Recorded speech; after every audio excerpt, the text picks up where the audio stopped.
Dear audience, লক্ষ্য করবেন আমরা প্রত্যেকেই গ্রাম থেকে আসছি, প্রত্যেকেই সুজলা সুফলা শস্য শ্যামলা আমাদের এই দেশ কি বাংলাদেশ।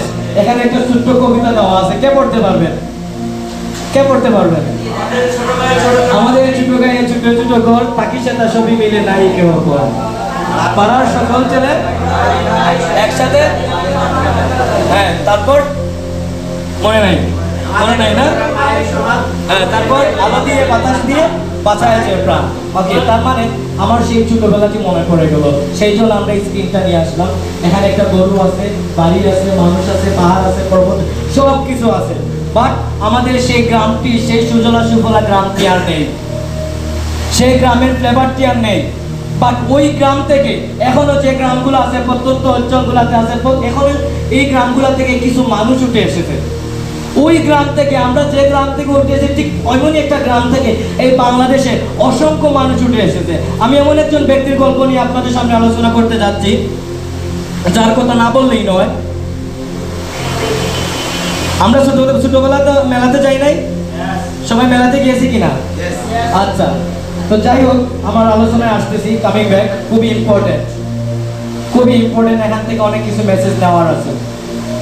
একটি বড় সংসারের কথা, একটি বড় কুড়ে ঘরের একটি বড় পরিবারের গল্প, যেখানে অসংখ্য সদস্য মেম্বার।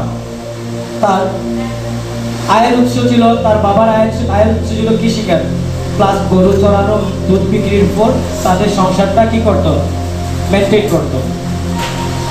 একটা সময় তার পড়াশোনা করতে যায়, তার টাকা পয়সার প্রয়োজন হয়। ক্লাস 3-তে তার পড়াশোনা স্টপ হয়ে যায়।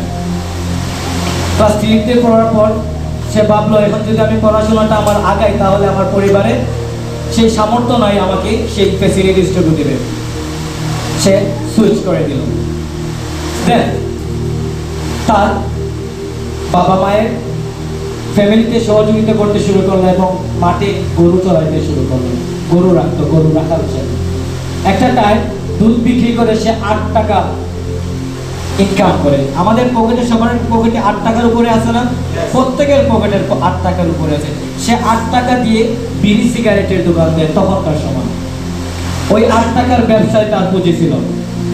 সেখান থেকে যা আর্নিং হতো, ওই আর্নিং এর টাকাটা তার ফ্যামিলিতে দিত, যাতে একটু সহযোগিতা হয়। একটা সময় তার বড় ভাই এসে বলল, তোর স্কুলে মাঠে মেলা আছে, তুই যাবি? সে বললো, হ্যাঁ অবশ্যই, স্কুল মাঠে মেলা, আমি যাবো না, কে বলছে? তো পরের দিন যথারীতি সে মেলাতে গেল। কি করলো? এই যে মেলার ছবি আমরা নিয়ে আসছি। মেলাতে গেল, মেলাতে গেলে অনেক মজা হয় না? তখন ওই ছেলেটি, ক্লাস 3 পড়ো ছেলেটির পরনে কোনো কাপড় ছিল না, তার স্কুল ড্রেসটি পরে ওই মেলাতে যায়। মেসেজ দেবে, ওই স্কুল ড্রেসটি পরে মেলাতে যায়। যাওয়ার পর তার বন্ধুরা দেখে বলতেছে, কি রে, তোর কি আজকে ক্লাস করতে ইচ্ছে হচ্ছে? তার মানে কি করলো? তাকে ক্রিটিসাইজ করলো। Point TV noted, my dear audience. তাকে ক্রিটিসাইজ করলো, তাকে টিপ্পনি কাটলো। দেন সে ভাবলো,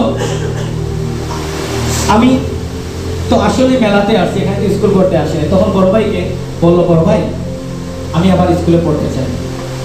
কি করতে চাই? স্কুলে পড়তে চাই। তখন বড় ভাই বললো, ঠিক আছে।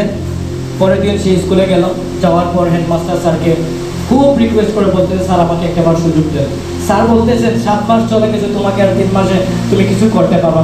স্যারকে খুব রিকোয়েস্ট করতে করতে একটা পর্যায়ে স্যার বলতেছে, সবাইকে দিয়ে সব কিছু হয় না। হেডমাস্টার স্যার বলতেছে, সবাইকে দিয়ে সব কিছু হয় না। আরেকবার ক্রিটিসাইজ করা হয়েছে, আরেকবার তাকে কি করা হয়েছে, তখন আবার খুব রিকোয়েস্ট করে বলতেছে, স্যার প্লিজ আমাকে একটিবার সুযোগ করে দেন। অনেক কষ্টে স্যারকে রাজি করিয়ে সে চান্স পেল। সে কি করলো? Back to school, come back school. এখন সময় হাতে কয় মাস? 3 মাস। এই 3 মাসে পড়াশোনা করে দেন কি করতে হবে? ক্লাসে পাস করতে হবে, দেন 4-এ উঠতে হবে। কিন্তু তার বই কেনার সামর্থ্য ছিল না। তার বাবার, আমরা প্রথমেই বলেছি, তার বাবার ওই পরিমাণে সম্পদ নেই যে সম্পত্তি কি করবে, তাকে হেল্প করবে। এখানে আমরা একটা স্ক্রিনে একটা পিকচার দেখতে পারতেছি, কি স্টপ চাইল্ড লেবার। এখানে অনেক আইন আছে, আমরা এদিকে না যাই। আমাদের কনসেপ্ট হচ্ছে এই। তখন তার মাকে বুঝিয়ে বলতেছে, মা আমাকে 3টা মাসের ছুটি দেন। মা বলতেছে কি করবে? আমি আবার পড়াশোনা করবো। বলছে ঠিক আছে যা। তখন ওই ক্লাসে ক্লাস 3 পড়া ফার্স্ট বইয়ের নাম ছিল মোজাম্মেল। পয়েন্ট টিপে নোটের নাম ছিল কি তার? মোজাম্মেল। মোজাম্মেলের বাড়িতে গিয়ে তার মাকে বলতেছিল, খালাম্মা আমাকে একটা বার সুযোগ দেন, যাতে আমি আপনার সারাদিন কাজ করে দিব, মোজাম্মেল ঘুমানোর পর আমি পড়াশোনাটুকু করব। তখন খালাম্মা রাজি হয়ে গেলেন। মোজাম্মেল বলতেছে না হবে না, আমার বই সে পড়বে, আমি কখন পড়বো? তখন ছেলেটি বলতেছিল, ভাই মোজাম্মেল তুমি যখন শুয়ে যাবা দেন আমি পড়াশোনা শুরু করবো। দীর্ঘ 3 মাস কষ্ট করে পড়াশোনা করতেছে। দেন কি করতেছে? ভাই কেউ কারো বাড়ি যদি কেউ আশ্রয় পায়, কাজ করতে হয় না? কাজ করতে হয়। তার মানে সে সারাটা দিন কাজ করে পরিশ্রম করে ক্লাস 3 পড়া একটা স্টুডেন্ট, এবং সারা রাত থেকে কি করে? পড়াশোনা। একটা টাইম পড়তে পড়তে পড়তে 3 মাস অতিক্রম করে গেল। কয় মাস? পরীক্ষার রেজাল্ট হলো।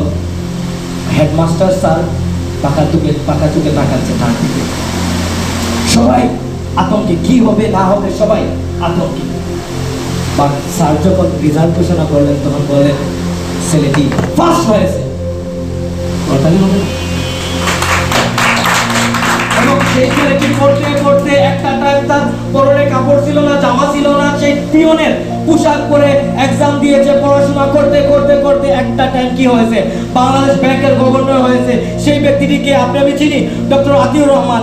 সেই ব্যক্তিটি হচ্ছে বাংলাদেশ ব্যাংকের গভর্নর ডক্টর আতিউর রহমান। সেই প্রত্যন্ত গ্রাম থেকে উঠে আসা আপনার আমার মতন ছেলে, রাখাল ছেলে আতিউর রহমান আজকে বাংলাদেশ ব্যাংকের গভর্নর সাবেক। তাহলে আপনি আমি কেন নয়? তাহলে আপনি আমি কেন নয়? আপনার আমার এই সফলতা নাই কেন? আপনার আমার সব কিছু আছে। আলমিরাতে যান, ড্রেসের পর ড্রেস আছে, কলমের পর কলম আছে, বইয়ের পর বই আছে, খাতার উপরে খাতা আছে। এই জন্য আমাদের বাবা মারা আমাদের টিউশনের জন্য টিউশনের টাকা দেয়, টিচার রেখে দিছে, বাট এর পুরো আমাদের রেজাল্ট ভালো হয় না। এই জন্য বাট সেই ছেলেটি কিছুই ছিল না, আজকে সে কি, কোথা থেকে কোথায় এসেছে? রাখাল ছেলে থেকে বাংলাদেশ ব্যাংকের গভর্নর। এটা কি ভাই চারটিখানি কথা? পরিশ্রম করে হয়েছে।